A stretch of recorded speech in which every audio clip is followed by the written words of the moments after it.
la entidad que organiza esta cumbre. Por primera vez se hace en la Argentina y desde luego allí se espera la presencia, entiendo, como invitado central al presidente Javier Milei. Hay desde luego también un acercamiento del gobierno a otras fuerzas políticas de tendencia similar en otras partes del mundo, pero quien nos va a contar estos detalles acerca de esta conferencia es Soledad Cedro, CEO de CEPAC, quien ya tiene la gentileza de atendernos. ¿Qué tal, Soledad? Buen día, ¿cómo estás? ¿Qué tal? Muy buenos días. Gracias por la posibilidad de comunicarme con ustedes. Bueno, primero contame por favor qué es CEPAC, qué es la Conferencia Política de Acción Conservadora. Bueno, CEPAC o CIPAC, como se la conoce CIPAC. en Estados Unidos, es la gran conferencia política conservadora libertaria en los Estados Unidos desde la década del 70. Ininterrumpidamente desde el año 1972 se viene realizando todos los años en la ciudad de Washington. Es un gran centro de intercambio y de debate de ideas dentro de lo que es este movimiento político. Pero con la llegada en el año 2015-2016 de Donald Trump a la política americana, CIPAC cobró otra relevancia absolutamente mayor e internacional. ¿Por qué? Porque de alguna manera personificó Donald Trump ese nuevo movimiento conservador que se fue dando en diversas partes del mundo, no solamente en Estados Unidos, lo estamos viendo aquí en la Argentina en el día de hoy, se ha visto en algunas partes de Europa, como en Hungría, ha habido mucho interés en lugares como Japón, en Asia y demás. Entonces, desde entonces, CIPAC ha empezado a tener algunas sedes internacionales, como decía, Hungría, Japón, y ahora por primera vez, el próximo 3 y 4 de diciembre, que es la semana que viene, se va a realizar aquí, en la ciudad de Buenos Aires, en el Hotel Hilton de Puerto Madero, donde, como bien decías vos, el presidente Javier Milei va a ser el orador principal, quien va a cerrar el día de conferencias, pero donde tenemos decenas de otros oradores que incluyen desde Lara Trump, Kari Lake, exgobernadora de Arkansas, Ron Paul, el fundador del movimiento libertario en los Estados Unidos, una leyenda para los libertarios en el mundo. Ron Paul va a estar acá, Jair Bolsonaro, Santiago Abascal e innumerable cantidad de otros oradores, incluidos algunos ministros también del gobierno de Javier Milei. Bien, Soledad, vos sos argentina. Yo soy argentino-americana, sí. Bien, Yo y nací acá en radicada Argentina, me hace mucho crié. tiempo allá. Vivo hace 20 años que vivo en Estados Unidos, sí. Bien, ¿y qué implica para los Estados Unidos la existencia de un gobierno de estas tendencias libertarias, pero claramente un país periférico para la política mundial, como puede ser la Argentina? ¿Qué impacto puede tener trayendo esas ideas en un país que no está, uno imagina, en el centro de las discusiones políticas globales?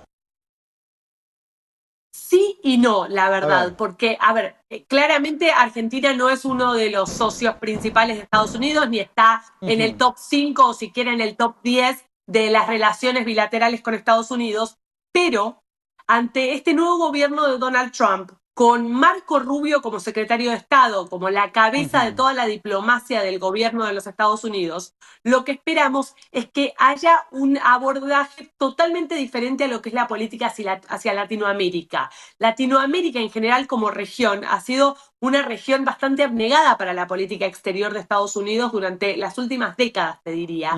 Se espera que eso cambie radicalmente con el nuevo gobierno de Donald Trump y con Marco Rubio como secretario de Estado. Viendo la realidad actual de Latinoamérica, donde la gran mayoría de los gobiernos en la región son gobiernos de centro izquierda, que tienen por ahí muy poca posibilidad de llegar a puntos de unión con los Estados Unidos, un Estados Unidos gobernado por Donald Trump, donde controla además el Senado y la Cámara Baja, por lo menos por los primeros 2 años, Argentina se vuelve un jugador totalmente estratégico. Sabemos de la relación personal que mantiene el presidente Milei con el presidente Donald Trump, pero inclusive a nivel estratégico, por un tema ideológico y de concordancia en cuanto a políticas de acción pública, Argentina puede ser, y estoy convencida de que se va a convertir, en el socio estratégico para cambiar esa dinámica de Estados Unidos hacia la región de Latinoamérica. Bien, algunas de estas ideas, el presidente Milei se autodefine como liberal libertario, pueden tener ejemplos actuales o pasados en otras partes del mundo, digamos, ¿hubo otros gobiernos con esta tendencia con la que se autodefine el presidente Milei del liberal libertario? Bueno, el presidente Milei es el primer presidente libertario de un país Ujú. en el mundo. Ayer en otra entrevista que estaba haciendo, estaba hablando de la importancia de Ron Paul. Ron Paul fue el primer funcionario electo libertario en la historia de Estados Unidos. Es una persona de 89 años, es una persona que lleva Ujú. 5 décadas como funcionario público y es como el padre del movimiento libertario en Estados Unidos, que el movimiento libertario en Estados Unidos se acopló al Partido Republicano, es un ala del Partido Republicano. Por Ujú. eso, si bien no necesariamente coinciden en un 100%, pero cuando hablamos de movimiento conservador y libertario los ponemos dentro de una misma vía, sobre todo en los Estados Unidos. De alguna manera, decíamos ayer, ¿no? Que Ron Paul es algo así como el Paul McCartney de Ujú. lo que es el movimiento libertario, porque es el gran exponente, el primero que llegó. Al llegar en Estados Unidos, esto dio obviamente visibilidad mundial enorme, pero Milei, al ser el primer presidente electo, porque no es un congresista, un senador, es un presidente de un país libertario, lo pone en una categoría sumamente importante dentro de lo que es el movimiento a nivel mundial. Creo que lo notamos, se nota desde acá, desde Argentina, y se nota desde afuera en el mundo, el interés que genera Milei como personaje, más allá de que la gente esté 100% o no de acuerdo con lo que son sus ideas. Ujú. Bien, para CIPAC y para todas las ideas que defiende esta conferencia, ¿hay coincidencia con los postulados económicos de Milei? Por ejemplo, ¿CIPAC considera que cobrarle impuestos a la sociedad es un robo, como dice Milei? A ver, lo primero que CIPAC considera y que considera el movimiento libertario en general es justamente el centro es la libertad, con lo Ujú. cual hay posibilidad de que cada uno piense lo que quiera y podemos, en inglés se dice agree to disagree, podemos estar de acuerdo en que hay cosas en las que no estamos de acuerdo. Dentro de CIPAC no todo el mundo piensa exactamente lo mismo, hay gente, por supuesto que hay ideas básicas que se comparten. Un gobierno pequeño, eficiente, donde el gasto público Ujú. se ha reducido, donde los impuestos se han reducido, donde la mayor cantidad del capital económico que genera cualquier persona trabajando quede en el bolsillo de esa persona y no tenga que pasar a las arcas del Estado. Ujú. Ahora, de ahí en más, puede haber un montón de circunstancias que pueden ser mayores o menores en las que puede llegar a haber diferencias. Por ejemplo, hoy por hoy, en el eje de la política, del debate político en Estados Unidos, está el tema de las tarifas. Imponer o no tarifas a determinados países como México o Ujú. Canadá por un tema que tiene que ver más con lo No, social, pero está claro, político y de Soledad, eso sería, inmigración. aquí lo llamaríamos más aranceles, más que tarif, como es en inglés, pero digo, Sí, aquí está sí, claro aranceles, que eso perdón. sería una política coyuntural. Yo te diría como una cuestión de principios, más de fondo. Milei dice que los Como impuestos una son un cuestión robo de, y que el Banco Central es una institución nefasta para cualquier país. ¿Ustedes coinciden con esos bueno, postulados? como cuestión de principio, el movimiento conservador en general quiere la menor cantidad de impuestos posibles. Ujú. A ver, nombrarlo robo o no, por ahí no sé si es la palabra que escogería yo, por lo menos, Ujú. pero yo creo como conservadora, como republicana, que necesitamos tener la menor cantidad de impuestos posibles, necesitamos que el dinero de la Bien. gente quede en el bolsillo de la gente. En cuanto al Banco Central, Estados Unidos no tiene un Banco Central, entonces Ujú. políticamente es otra concepción esa.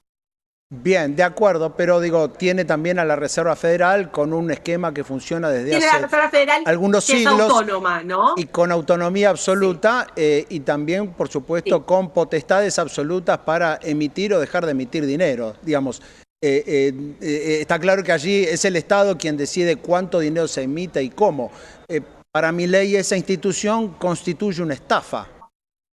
Lo ha dicho muchas Bueno, veces. a ver, gran parte del debate en el mundo conservador hoy tiene que ver, más allá de la emisión o no emisión, tiene que ver con cuánto es el gasto público. Ese es el gran problema que tiene Estados Unidos hoy. No es un tema de emisión, sino un tema de gasto público. El endeudamiento está absolutamente desbordado y se necesita que se acote el gasto público. En eso hay una concordancia total con las ideas que propone Javier Milei. Bien, y para esta cumbre conservadora, me imagino que dentro de las cosas que no admiten discusión está la democracia, ¿no? O sea, como que la democracia es el mejor sistema y no sé, por ejemplo, la democracia, el respeto a los derechos humanos, el respeto a la libertad de expresión, me imagino que serán algunos tópicos que no admiten discusión. Absolutamente. La base es el respeto a la libertad, a las libertades individuales, a la libertad de pensar, de decir y de hacer lo que una persona quiere, por supuesto en un marco de la ley, ¿no? Sin cruzar el respeto de las libertades del otro. Pero sin lugar a dudas es una conferencia que está obviamente basada en ideas democráticas y es una conferencia donde particularmente en esta región, en Latinoamérica, queremos hacer mucho hincapié en el riesgo enorme que representa el socialismo, porque lo conocemos en carne propia en la región, el riesgo de pérdida de libertades y pérdida de democracia que generan los regímenes socialistas. Bien, en ese plano de respetar las libertades, por ejemplo, ¿el derecho a abortar está incluido para las mujeres? No es un tema que haya una posición de CIPAC única y todo el mundo tiene que pensar lo mismo. Dentro de quienes somos parte de CIPAC hay gente que opina de una manera, hay gente que opina de otra, y eso es parte de la gracia de estas conferencias políticas también, ¿no? El debate de opiniones sobre una base del respeto. Bien, recién decías acerca de los riesgos del socialismo en la región.